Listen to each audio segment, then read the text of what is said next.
Welcome to the darker side of history. The lace at your neck is too tight. You can't breathe, not from the fabric, but from the eyes. They're always watching. Old men in velvet collars, tight-lipped women with poisoned smiles, all watching, as your young body moves through the halls like a prized possession. You're 15, maybe 14, no one keeps exact track of your birth, but already, the weight of expectation has settled into your bones. You're not here to thrive, you're here to survive. You sit upright, perfectly still, your hands folded just so. Each mistake is a quiet punishment. Not a slap, not a scream, just a removal, a lowered glance, a closed door. You were raised in the home of the Dowager Duchess of Norfolk. And though your family name grants you proximity to power, it offers no shelter from the machinery of control. In those crowded dormitories of the Duchess's household, you learn quickly that affection can be bartered and attention is currency. At night, the chamber is thick with sweat and whispered games. Girls giggle under blankets, share stolen glances with the men who linger just outside the threshold. Music from the next room blends with stifled breaths. One of them slips into bed with you. His name is Mannix, your music tutor. You don't say no. Not because you understand desire, but because you've been trained to obey. Later, there's Francis Derham. Older, bolder. He calls you wife, but you know he lies. If this kind of raw historical storytelling moves you, go ahead and like the video and subscribe. No fluff, just facts and fear. Where are you watching this from? The floor, the dark, your bed alone? Now, brace yourself. Let's walk into the shadows. You don't know it yet, but this dance of shadows will follow you all the way to the scaffold. Years later, when you are queen, they will bring up these nights like blades. Each memory another slice of your dignity. But right now, you're just a girl navigating a world shaped by men. You learn to smile the way they want. You learn to curtsy, to pour wine, to laugh on cue. You survive by offering fragments of yourself, tiny, glittering sacrifices in exchange for security. Historians still debate how complicit the Duchess was in what happened behind her doors. Some believe she turned a blind eye. Others suggest she orchestrated the entire charade, ensuring the girls under her care were molded into pliant, enticing companions for the powerful. What's certain is that your boundaries were never yours to define. One mainstream fact cuts through the haze.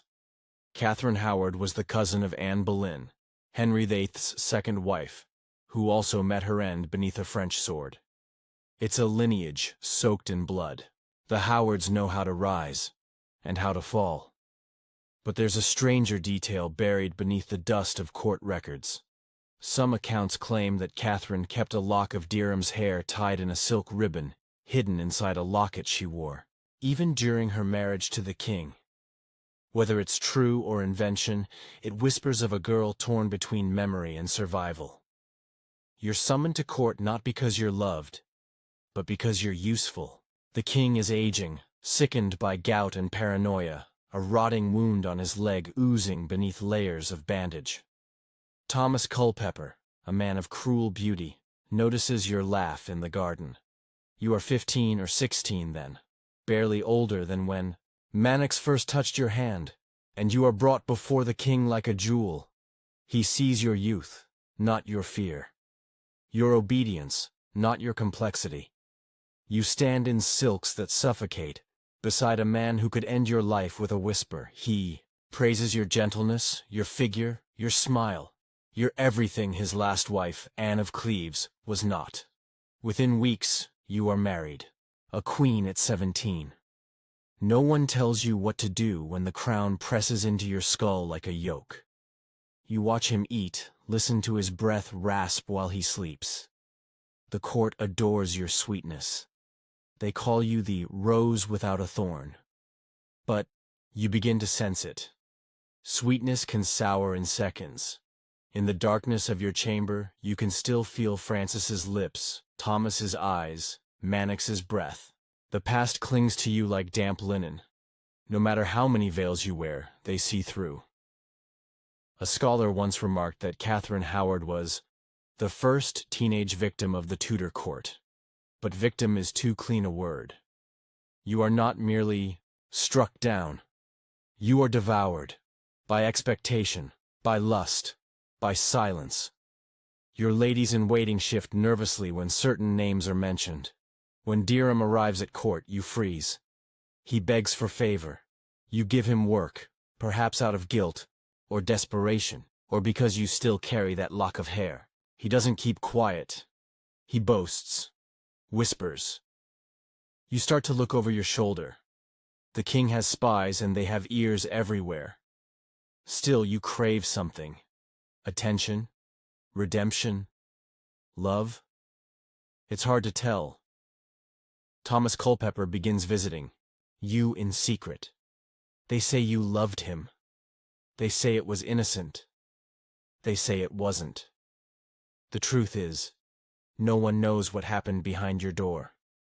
But one thing is certain. The walls remember. And they begin to murmur. The linen-wrapped memories of Mannix and Derham seep into gossip. Culpeper's name starts floating like ash on the air. Jealous courtiers feed the flame. The Duke of Norfolk, your own uncle, starts to withdraw his support. You're no longer the sweet rose. You're the weed growing too close to the throne. Your smile becomes thinner. Your eyes flick faster. The game is shifting beneath your feet. You're still trying to be obedient, still trying to survive. But it's too late. The shadows you danced with as a girl are stepping into the light, and they're hungry. The smell hits you before the man does. Flesh, fetid and wet. It leaks from the bandaged wound on his leg. A constant seep of rot beneath layers of silk and ermine. The king's breath wheezes with each step, heavy from gout and the burden of his own monstrous body. You sit beside him at feasts. Pretend not to notice the stains soaking through the linen on his calves, or how his swollen fingers tremble as he reaches for his goblet. He calls you his rose, but you can feel the thorns in every glance. They pierce deeper each day. You've been queen for only a few months, and already the golden cage is tightening. The court sees only the jewels. The public sees only your smile. But you? You see the beast. He groans in his sleep, snores like thunder, and sometimes wakes in terror, calling out for women long dead. Anne Boleyn, Jane Seymour. Names he once loved. Names he later destroyed. You pray he never sees you in their reflection. The gilded gowns grow heavier, not from thread, but from expectation. He wants you to dance, to entertain, to bear sons. Yet he is not the man you once feared from afar. He's slower now, wheeled, in and out of chambers like a sick deity. The real terror isn't his strength, it's his power. His absolute, unflinching ability to make someone disappear with a gesture. Sometimes he watches you in silence, his lips slightly parted, as if measuring the cost of your existence. He gifts you a palace, jewels, maids who titter at your jokes. But even the walls whisper caution. They've seen queens vanish in the night. You lie beside him, still and compliant. You pretend you don't flinch when he touches your wrist with fingers like cold dough. There's a story that floats through the court like smoke, that Henry's leg wound was so foul, physicians refused to go near it without a scented rag clutched beneath their noses. Some say the smell alone cleared rooms. And still, he expected you to press your lips to his hand like he was a god. You did. You always did. But the days bleed together. He becomes more possessive, paranoid. You feel the tension coil in him each time your name escapes a mouth too easily. He asks questions. Where you've been, who you've seen. He tells you he's heard stories. You deny them. You smile. You laugh. But inside, you are splintering. Historians agree Catherine was given more freedom than most queens before her. Henry showered her with praise, called her his blessed jewel. But some scholars debate whether this freedom was real, or merely a trap set with velvet and wine. Did he know about your past all along? Was he waiting for the right moment to strike? You do your best to hold court. You host banquets. You kiss babies. But the court isn't a stage. It's a pit. Every gesture is analyzed. Every slip catalogued.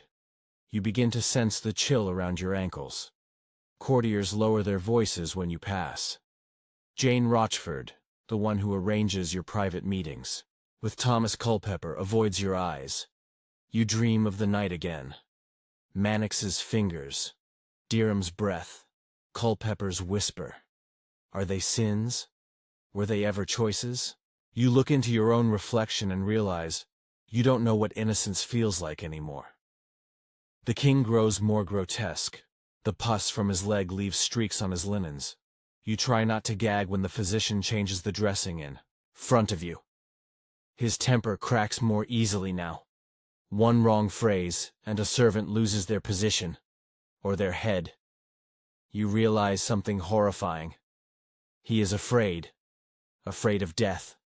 Afraid of betrayal. Afraid of time. And in his terror, he is dangerous.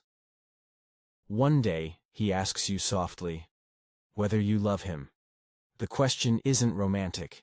It's a threat. You lie. Of course you do. You've never known love, not really. Only loyalty, or the desperate need for safety. That's all anyone in this palace wants, to live through the day. You begin meeting Culpeper more often, sometimes in moonlit corridors, other times behind closed doors with Jane Rochford standing guard. Some say you loved him. Others say he blackmailed you. No one agrees. Even now, scholars argue over whether the meetings were romantic, political, or purely desperate. But in those moments, behind the carved wooden doors, you find a flicker of something you can't name. Not peace, not hope. Just the thrill of being seen. The danger grows like mold. Letters are discovered, burned halfway, or hastily hidden. Some claim you wrote to Culpeper, your words urgent and soft. Others deny it. Still, the king's spies are everywhere, and whispers find their way to the Privy Council. The past has claws. Derham, now employed in your household, speaks with carelessness. He brags. Reminds others he once had you. A mistake, a fatal one. The king is informed. You don't know it yet, but the machinery has already begun. You smile at him that night, offer him a goblet of wine. He kisses your hand and thanks you for your devotion. But behind the curtain, the council meets. In secret, they review testimonies. They summon servants. One maid faints during questioning. Another flees. The evidence is still vague, but in Henry's mind, suspicion is enough. He grows colder. Doesn't summon you as often. The words of affection disappear. You feel it shift. The executioner hasn't been called, but the door is open. You stare at the ceiling as the moonlight spills through stained glass. Somewhere in the palace, Derham is being arrested. Culpeper is under guard. Jane Rochford begins to weep in prayer. You remain still. You say nothing. You wait, because you know what happens to women who speak. The king sends word. You are to remain confined to your chambers. No visitors, no letters, no exits. You feel the cage now. Not gilded. Just cold. The walls don't speak, but the floors creak like old throats trying to warn you. You pace your chamber, fingers trembling as they ghost over the embroidered cushions you once delighted in. A flick of dust, a droplet of sweat. Every tick of the clock behind the paneling feels louder. Now, you've been confined for days. No one tells you why, but the servants no longer look you in the eye. And the food, when it comes, is plain, quiet, punishment in ceramic bowls. Then they come for you. 2 guards, eyes sharp, voices polite in the way poison is sweetened with honey. They take you to another room, smaller, bare of any beauty. There's a table, and a chair, and 2 men in dark robes, their gazes flat and wet with judgment. You recognize one, Thomas Cranmer, the Archbishop. He does not greet you as queen. He simply nods toward the seat. This is not a conversation. It is a peeling of your story, your body, your past. They ask about Francis Dereham. You stammer, you sweat, you remember. You don't want to, but they don't let you forget. They ask again and again, what did he do? What did you let him do? Where? When? You try to explain that it was before the king, that you were a girl, that it meant nothing. They write it down anyway. You tell them he took advantage, that he claimed you like property. You use words like entrapment, but they see defilement. To them, the past is not a wound, it's a crime. Your body, a ledger of sins, each scar, each memory, a mark against you. They ask about Thomas Culpeper. You freeze. That name is not the past. That name is your death. Historians still argue about the truth of what passed between you and Culpeper. Was it romance, rebellion, coercion? Some say you were in love. Others claim he forced your hand with threats or promises. One obscure 19th century diary even suggests you believed you were carrying his child. But here, in this room of stone and silence, your story is not yours. It belongs to the crown. You hesitate. That's enough. They already know. There are letters, witnesses, servants who whisper behind doors and scribes who record your pauses. Jane Rochford, broken and sobbing, confesses everything, true or false. It doesn't matter. In a moment of hysteria, she says you met Culpeper alone, that she guarded the door, that the king must never find out. He does. You're not taken back to your chamber. Instead, you are escorted to Sion Abbey, a cold stone shell now used to house royal prisoners. No more gowns, no more gold. Just rough wool and the smell of mildew in your bedding. Outside, the trees sway in winter wind. Inside, your breath fogs the air. You are no longer a queen. Your title is stripped in silence. No ceremony, just absence. One morning you wake and there is no longer a bow from the guards. You are Catherine now. Just Catherine. A girl again. But this time with no innocence to return to. You try to write to Henry. A desperate letter. Pleading. You beg for mercy. You claim confusion. You reach back into memory and try to twist it into safety. You call him your gracious lord. You say you were misled. You say you regret. He does not answer, but he reads it. They say he cried, that he wept in private, trembling with rage and heartbreak. Some believe he had truly loved you, his young rose, so lively, so beautiful.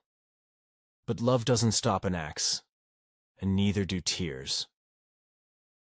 Francis Dereham is the first to go. You don't see it, but you hear about it. The guards whisper outside your door. He's dragged to Tyburn, condemned not for what he did to you before, but what he represented. Your taint, your scandal, your broken past. He is hanged until near death, then cut down, disemboweled, quartered. You press your fingers into your ears and still hear it. Then Culpeper, the favored courtier, the man once welcomed into the king's chambers. He's executed too, less savagely. Some say Henry showed him mercy. Others say he wanted Culpeper to suffer slowly, but legally. His head rolls in public. A traitor, a ghost now. You cannot sleep. Jane Rochford follows soon. She breaks fully in the tower. Screams of visions, hands clawing at the walls. She is deemed mad, but the execution proceeds anyway. Her last moments are lost to history. Some claim she laughed. Others say she wept like a child. You do neither. You sit very still. You no longer speak to the nuns who bring you food. Your fingernails grow brittle. Your breath rattles when you lie on your side. You whisper names into the darkness, not of lovers, of girls. Girls you grew up with. Girls who vanished. And then it happens. A summons. Not for court, for the scaffold. You are told the date. February 13th. It hangs in the air like frost. A countdown. A whisper in your mind that never stops. You stare out the window. But the trees are silent now. No birds. Just wind. They allow you a Bible. You don't read it. Instead, you ask for the block. Strange request. You want to practice. This part is real. Chroniclers report that you rehearsed the execution, kneeling again and again before the block, placing your neck where it would rest, teaching your body how to surrender. Not from vanity, from terror. You didn't want to flinch. The tower waits. Your breath is shallow now. You don't eat. You don't sleep. Your skin is pale. Your eyes sunken. And, still, in the shadowed corners of the chamber, you sense something watching. Regret? Maybe. But it doesn't matter now. The axe is coming. The footsteps echo before you even rise. You've been awake since midnight. There is no sleep now, only silence, and the growing weight in your chest. It presses like stone on soft ribs. Your skin feels like paper, dry, thin, already half detached from this world. A knock, a soft voice. The morning has arrived. It is February 13th, 1542. The tower is colder than usual. Or maybe you are colder. You wrap the coarse shawl tighter around your arms, but it doesn't help. The cloth smells of salt, iron, and dust. Not yours. Nothing is yours anymore. Not even your name. You follow them. 2 guards walk ahead, their armor creaking as they lead you out of your chamber. You don't speak. You keep your head bowed, not from shame, but from survival. If you don't look at the sky, you won't see the ravens. You won't hear their judgment. But you hear the gravel crunch beneath your slippers.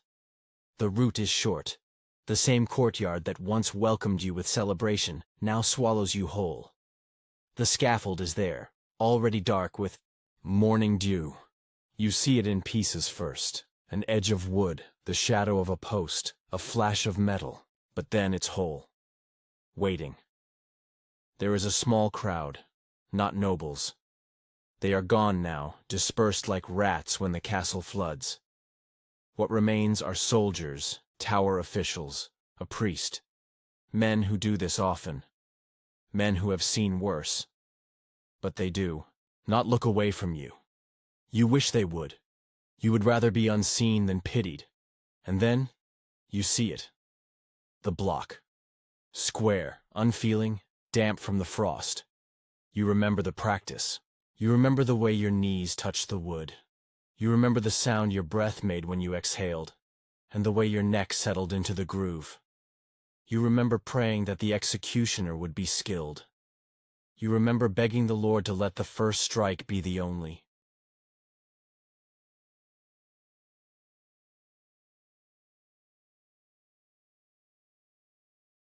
They say the headsman was chosen with care, an experienced man, steady hands. No axe from Tower Hill this time. This one would be private, cleaner. But history still debates his name. Some claim he had executed queens before. Others argue it was his first. His silence remains the loudest witness. They guide you up the steps. Each one creaks. The priest whispers beside you. A Latin phrase. An offer of final comfort. You hear it, but don't absorb it. You are beyond words now. You are thought and terror. You are the icy breath of a girl who knows her heartbeat will soon stop. You turn and face them. You've prepared your words. They tremble on your lips. I die a queen, but I would rather die the wife of Culpeper. That's what one source says you whispered. Another says you only prayed aloud. Some historians insist you said nothing but sobbed and whispered Henry's name. The truth is hidden beneath centuries of ink and rumor. But what is known is this. Your final moments were quiet. No screams. No defiance. Only the wind. And the rustle of fabric as you knelt. The block is wet beneath your hands. The cold soaks through your sleeves as you place them flat. Your knees settle into position. The breath you release is not one of surrender. It is something older, deeper. The kind of breath a soul gives when it knows it will not be heard again. The executioner steps forward. He asks your forgiveness. Protocol, ceremony. A final courtesy before steel meets skin. You nod. Or maybe you don't. Maybe you're too still to nod. Maybe your soul is already halfway gone. The axe rises. You do not flinch. There is no record of a second stroke. In the years to come, the story of your death becomes legend. Romanticized. Distorted. The young queen who lost her head for love. The foolish girl undone by lust. The tragic woman who never escaped her past. Your youth becomes the centerpiece. You were 17, or 18, or perhaps 21. No one is sure. Even the year of your birth is debated. You exist in shadow. Your body is carried to the chapel of St. Peter ad Vincula, just yards from the scaffold. They bury you without fanfare, near Anne Boleyn. 2 wives, 2 ghosts in stone, both executed by the man they married. Both remembered more for how they died than how they lived. The axe is cleaned, the block removed, but the whispers don't fade. Later, women will walk the Tower Green and claim to feel cold breath on their necks. Some say they hear weeping. Others claim a pale figure in white appears by the chapel at night, hands clasped as if praying. Whether myth or memory, your presence lingers. One fragment of parchment, discovered in the early 1600s, describes your execution with a strange line. The queen's breath fled before the blade touched skin. Scholars scoff. Superstition, they say. But others wonder. Did you truly die before the axe? Did your terror kill you first? We'll never know. But that block, that breath, that quiet morning in February, it holds the answer. And it holds you. You're gone now. The cold stone of the chapel covers your remains, but your shadow stretches, far beyond these walls. It creeps through the records, the whispers, the dreams of those who watched, and those who tried to forget. But you don't disappear completely. Not yet. You linger in fragments, slivers of memory caught between politics and silence. After your death, the court erupts into a charade of recovery. Henry VIII grieves, so he claims, but not for you, for his reputation, his throne, his legacy. He is not the betrayed, he is the betrayed by. A widower made a fool. The official narrative becomes a weapon. The blame rests solely on your shoulders. You are labeled the light woman. The court removes your portraits, burns your letters, silences your defenders. Servants are questioned again. Records sealed. And your name? It begins to vanish. Unlike Anne Boleyn, you are not memorialized in poetry or art. There is no grand tale of injustice, only caution. You become a footnote, a warning, a symbol of what happens when a woman forgets her place, but still, you haunt them. In the weeks after your death, rumors spread that you had been pregnant, that Culpeper had promised marriage before the king, that someone had forged a document implicating you falsely. None of these stories are proven, none discredited completely either. Historians debate even now. Did you understand what was happening during your interrogation? Could you read? Could you write your own confession? One account says you merely signed your name with an X. Another claims you dictated your statement clearly, in calm tones, unshaken. No one agrees, but everyone agrees on this. After your death, Henry changes. He is slower. His leg ulcers worsen.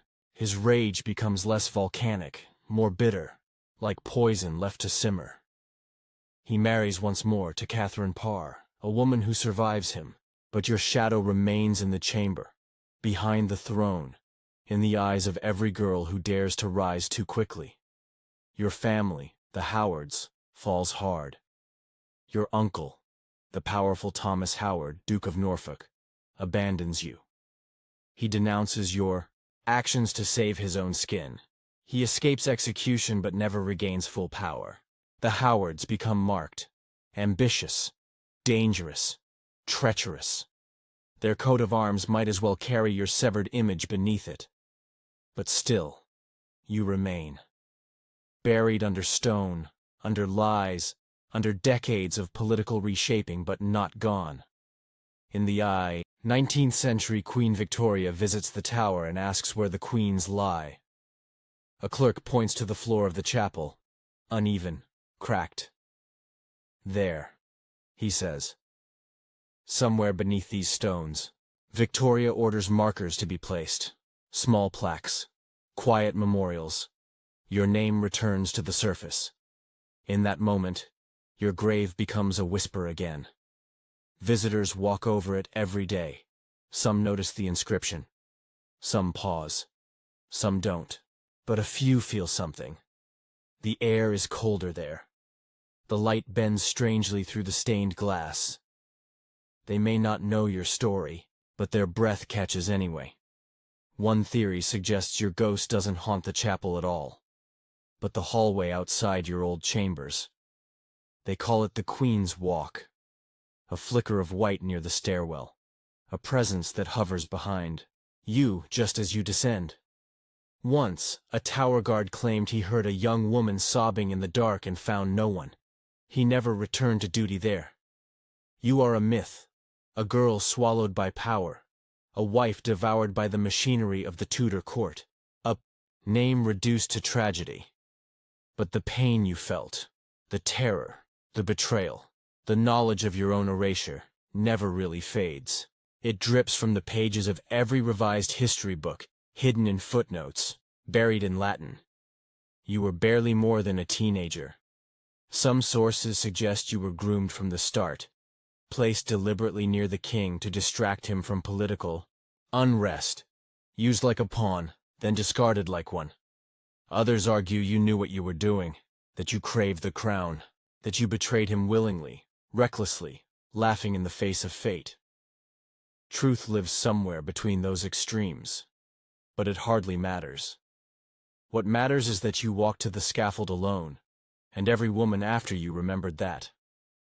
In modern retellings, you're framed as a tragic victim, the girl queen who loved too carelessly, the doomed woman executed for desire.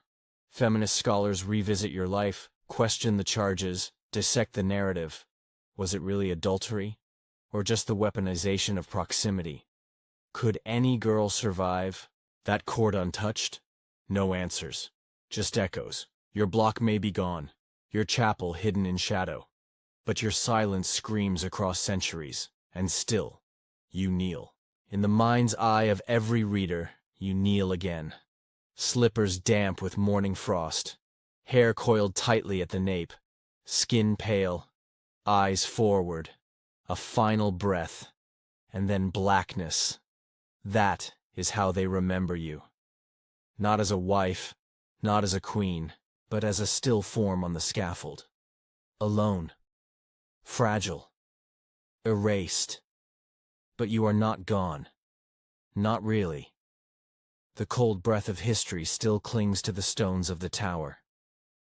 You've walked her final path now, step by step, heartbeat by heartbeat, and felt the chill she felt, the breathless anticipation, the silent judgment, the pain that never screamed. This wasn't just execution, it was erasure.